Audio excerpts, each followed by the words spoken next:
各位观众朋友们，大家好，欢迎收看 JxJ 论坛，由我 Jimmy 马健与我们的好朋友、老朋友 Jim Noteware 为我们一起讨论这个礼拜时事。Jim, Hello, Jimmy. Welcome back. yeah, this past 2 weeks has been. Every time I don't see you for a week, it feels like a long time has passed because so many things happened. It As does. you, as you know, I Time is don't happening fast. Yes. so many things, and then with what's going on in the world, and every time we leave Houston, we realize how I'm more appreciative. I was in New York this past week with the pace of life, with the nonstop events, with the tightly packed schedule, and very importantly with the ridiculous prices. I am so glad to be home to live in this oasis of calmness, and very importantly is a slower pace of life, and definitely easier there's no sticker shock. When I first moved here, it's almost 30 years ago now. I've always done a lot of business in Houston and in Texas, but we moved here almost 30 years ago. And immediately, well, I knew it was coming, but immediately um, the pace slows down.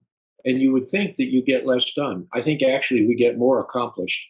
New York is like bumper cars. Everybody is agitated and nervous and frenetic, but they make a lot of mistakes. They overdo it. They have to back up. But Houston is just a little bit more deliberate. People are much more punctual here. Everybody in New York is always, that's where the term fashionably late came from. 10-ish, anyone, 10 o'clock, 10-ish, But here, you say 10 o'clock, you mean 10 o'clock. Okay, maybe a minute or two, no problem. But 15, no, that's rude. You're really standing somebody up. People are much friendlier here. Not to say people in New York aren't nice and not caring. They really are. In fact, some cases they probably care too much. And their nerves are rubbed raw because of all of the tension there. But the pace is very different here. And again, I find it much healthier. Yeah, it's so funny you bring it. I'm anxious and full of energy and already, you know what people, our audience know. So New York does not bring out the best of me. People think I thrive in it, and that's my kind of lifestyle. I used to go there a lot for work before pandemic, even throughout my career. And as a younger man, I love going to New York. Now I just I mean I still get to eat good food, see good friends, but I have to tell you something. Whatever we read in the headlines, watch on the news, and when you're on the ground, and talking to locals is very different. I can tell you right now, um, the wealth divide is greater. I attended a grand opening of a restaurant that a buddy of mine opened. He's also a banker, well, not a banker, he's private equity, but the restaurant has Michelin aspirations. Very good restaurant, but it is fully booked already. Soft opening, it's just a lot of good things. But when you see those prices, and then you see what's going on Wall Street, and then you see my friends in real estate having record sales, and then you see when we go out and have drinks and a bottle of champagne is this much. This is two different worlds now. 20 years ago when I started going to New York, everyone could still have a good time together. Now you literally is being priced out. And secondly, is this crime. In LA, I didn't feel it that much because you drive in LA from place to place. In New York, no matter what whether you have a driver or you take the subway, you're bound to be outdoors in public spaces. My local New York friends, there are these, local tough guys, they've been in Wall Street for 20 years and they know the game. They tell me this. Could you believe this is corroborated by different friends who don't know each other? They have to carry blades now. In New York, up to 4-inch blade is legal. They carry blades. These are men in suits carrying blades. And I said, why? He said, it's so bad. You could be accosted, you could be stabbed, you could be beat up just by leaving a restaurant to wait for Uber or walking to your office or working to the subway. They said it's that bad that they have to carry a knife. They said you guys are lucky you can carry a gun. And these are folks that this is not about politics. These are not so-called gun toting. I would think they're probably more progressive or even liberal, and they're telling me this. And this shows you how bad. They said they've never seen New York this bad since before Giuliani, since before in the 80s. And now it's reverted because they said during the pandemic, they let a lot of people out of prison, a lot of people out of mental institutions, and now the police are afraid to be sued, so they can't really enforce the law because there are some issues, yes, but now this pandemic really brought out the worst. Enough this griping, but what I see in New York, really, we live in a bubble or a cocoon, sure, whether you're in Memorial or River Oaks or here in Sugar Land. But the fact is, we're lucky we chose to be here, and we really should appreciate where we are. We really should. Yeah, well, most of the United States is more like what we have here in Houston. Yes. East and West Coast, big cities, yes. Yeah, are bad. We lived in Philadelphia for a long time, and even Philadelphia is a lot slower pace. Probably not any safer today than New York is because of the similar problems. But most of the U.S. is like what we're talking about here in Houston. Slower pace, prices are much more moderate. I think New York is sealing its own fate. I mean, people talked about how many people were leaving New York during the pandemic for a variety of reasons. And there's some discussion about people going back, but nowhere near what they've lost. And you talk about empty retail space. Well, this is what I want to tell you is actually not true anymore. So this is what amazed me. The housing market rebounded in New York so quickly that within a year and a half, if you bought a condo, whatever, you're doubling your money, tripling immediately within a year and a half. They're back, and the original New Yorkers are probably moving to Florida and Texas, but everybody else from around the world is moving to New York or from other states. It's nonstop.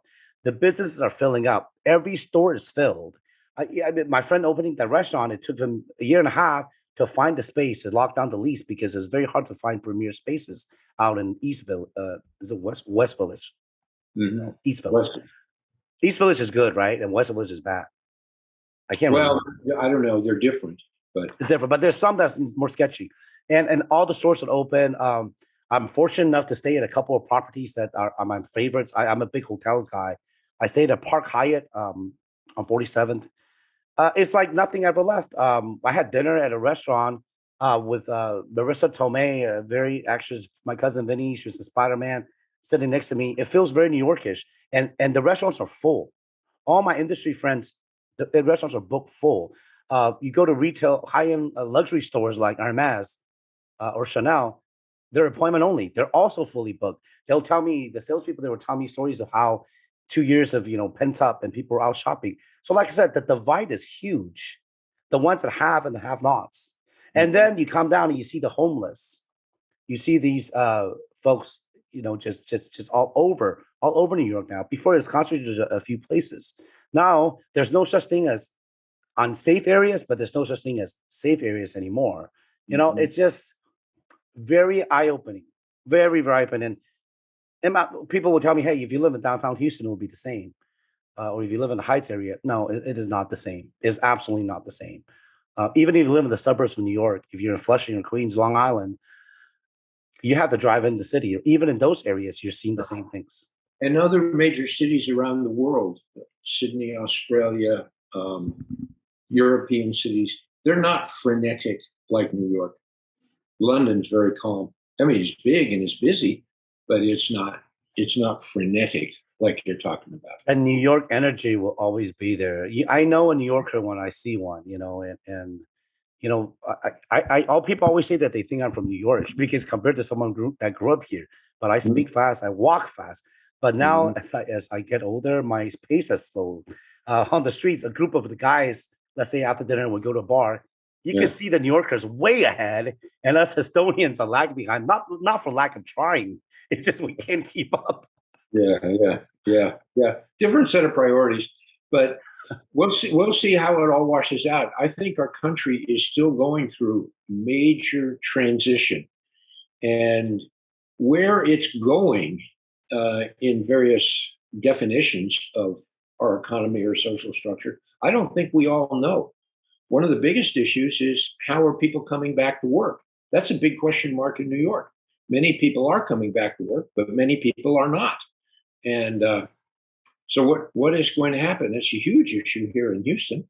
Office space is still overwhelmingly vacant, and, and especially downtown, especially in the biggest concentrations. So it's spreading out for a variety of reasons. Houston is becoming more like Houston, less like New York. I don't know if that's good or bad. You're in the real estate industry for many years. You're absolutely right. But Wall Street, I can tell you right now, Wall Street is requiring folks to go back. I think for management, for executive, easier for them to manage and to see someone in the office is a convenience for the bosses. Now, for the rank and file, obviously, most people probably still want to have a mix. I don't know about anyone that really just wants to work from home full time, because when you have children, it's just impossible, and it's too much distraction, and you get a lot less done. Now, unless you're very good at managing, perhaps like yourself, I definitely get more done in the office, or I feel like I could get away from a little bit. Yeah, I mean, there's pluses and minuses, and everybody has to cut them their own way. I think a lot of people with this whole work from home, a lot of people overemphasized its benefits and importance from two big ways. Number one, they overlooked how inefficient part of working at home is because you have other distractions, namely family and other things, and you have comparably, you have other distractions when you're in the office, but at least you're focused and you're visible. Where at home, you can some people can kind of hide out.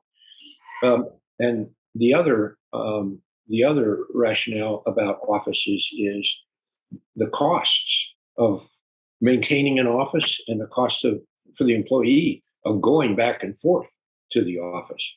So there's a lot of things that are going to shake out. I think a lot of the nature of work is in the process of changing in different occupations as well. When we have this conversation about what that all means about going into work, it all means white collar people who work on computers and on the telephone, which is a growing share, of course, of the economy. But a lot of blue collar workers don't have that choice. They have to be where they are, whether they're in a restaurant or hospitality occupation, or whether they're in a factory or on a construction job site. Whatever it is, you have to be there. My wife is a dentist. There is no dentistry other than putting your hands in people's mouths. You have to be there. Yes, you have to be there. So I agree with you. It's some industries don't have that luxury, and we don't know yet how it plans out and how it becomes, whether it's more productive or not. We do know the work life balance. It is important. We do see that the momentum for having flexible work days has been in tech industry out on the West Coast has been implementing for a long time. People could be more productive, but I don't believe that it could completely wipe out and completely work from home. I don't think that works. You still have to have a place to go, to exchange ideas, to have the energy. That's how I feel. I know that when I was on the trading floor or in the bullpen, that energy was different starting out. I can't imagine doing it at home or in a little cubicle by myself. It just won't be the same. You're bringing up a very good point. How does a company build a culture? How does it build processes? How does it train its people? How do you develop succession if nobody is near each other? You can get a little bit of that over the telephone or a Zoom call like we're talking about now, but it's nowhere near the importance of being physically together. I think that we really have to be very careful as Americans about where to go from now. I think we're at a point where it's the beginning of the end or the start of the slippery slope. We look at the headlines. Me and you, we've been seeing on this show for a long time. Whether when it comes to market, when it comes to this volatility and this turmoil, we said, "Hey guys, we said it not long ago. We need to diversify. We need to not put all our market eggs in the same basket." And as we say this, it just keeps going down, and everyone thinks that this doesn't affect them. But with a formula shortage, we used to look down not look down, I'm sorry. We need to criticize other countries like China for having this kind of issues. And we're having formula issues. I mean, this is essential. We're the most wealthy and advanced country in the world. We have formula issues. Not besides all the other shortages we have. We could blame on yada yada inflation, shipping issues. China. In the end, these are things that we know could happen, and whoever's at the top did not plan for it. Period. Well, yeah, I think that's all true, but that's back to what I said about 10 minutes ago. I think we're going through transitions. What happened during the pandemic is a lot of things got knocked out of balance.